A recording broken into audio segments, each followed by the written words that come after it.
quite a lot of special holiday sports. We have the NBA special games when you're with your family. If the conversation's a little boring, you could sneak to the TV and watch some NBA games. Oh, yeah. We have college football, the two playoff games on the 29th. And about a zillion bowl games. Yeah. And we have the Hockey Winter Classic. Oh, so yeah. I want to ask you guys, and Steve, I'm going to send this to, may I call you Steve? Oh, yeah. Steve, instead of Steven. PH or V? Oh, V. Okay. PH is, it's a blood feud. Yeah. Which sport do you think does the holidays the best? We could throw in Thanksgiving as well. It's a recent holiday. I mean, you would think that for most people, football is where everyone gathers around. You know, you got Thanksgiving, you got, you know, all of that, the playoffs coming around the holidays. But for me, you know, I'm a hockey guy. The Winter Classic, 100%. New Year's Day, I am there. This year it'll be in Notre Dame.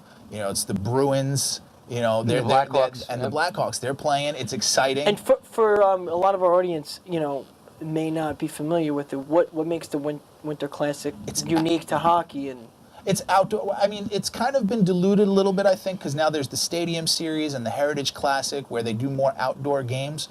But the pageantry that you have, hockey is meant to be played outdoors. When you're growing up as a kid, you know, either in the Northeast or in Canada or, you know, in Russia and Sweden, you play outside, you play on the pond. That's how kids discover the game. It's like playing soccer in a dirt field, you know. Or basketball in a court, just a random court. That's the way the game is meant to be played. So seeing it being played outside, I know a lot of people have issues with the way that once the sun starts going down, the angles in the corner, it makes it difficult for some players to play and to see.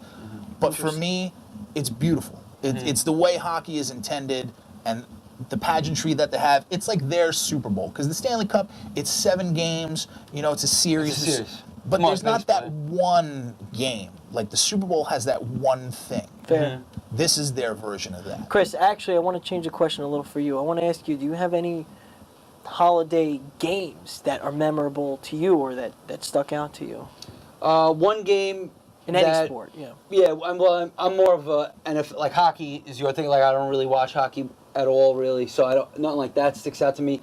College football, actually, there is a game that sticks out to me. One of the greatest games I've ever seen, maybe the greatest game in any sport that I've ever seen, was a game back in the day. I believe it was 1999. Back in the day. Yeah, it was. It was January 1st, New Year's Day, so that's a holiday game. And I think it was the Miami Hurricanes versus I forgot. I think it was Florida State or something like that. Or maybe Ohio State. It was Willis McGahee was on the team at the time. That's when he broke his leg and tore his ACL, and his draft stock went down because he was going to the NFL next year. That game went to triple overtime, and I believe Ohio State won it at the end. Maybe I don't remember exactly, but I know it was a crazy game. I can just remember the plays. Which is the triple theme, overtime. You know, you guys were talking about that last week. Just who does the overtime best and all that stuff. Those stick out in your mind, though, especially like a national championship game where you got Miami when the U was the U in the day, and they were like, you know, every NFL player was coming out of the U. And then you had Ohio State, who was just a classic team that always has great players, and you play in this huge game, and it goes to triple overtime. It's something that I'll never forget. There's some Thanksgiving games, too, like when RG3, you know, his rookie year, had a huge game against the Cowboys on Thanksgiving, and he actually won the game. They were up 28-3. Cowboys almost came back, and RG3 got it done. That was the big RG. That was like RG3's moment, It was his coming out party. Who would have known after that he'd become irrelevant not too soon after, but, you know, that's something that sticks out in your mind because, you know, that he was a great player for that season. You know, like, he was like an MVP almost. Like, it was something we haven't seen since Michael Vick, the type of quarterback that he played as for that season. But and it cost him.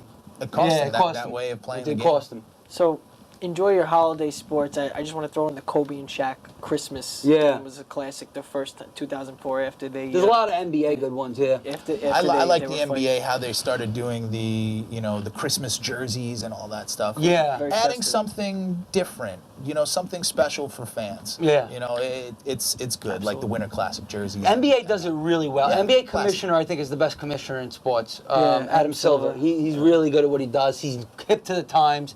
They have the first esports league, which NBA, is huge. Which is huge. Yeah. And they're going to be way ahead of everybody else when it comes to this stuff because this stuff is going to be big. Esports is going to be tremendous, especially with these sports games. Go Bridgeside.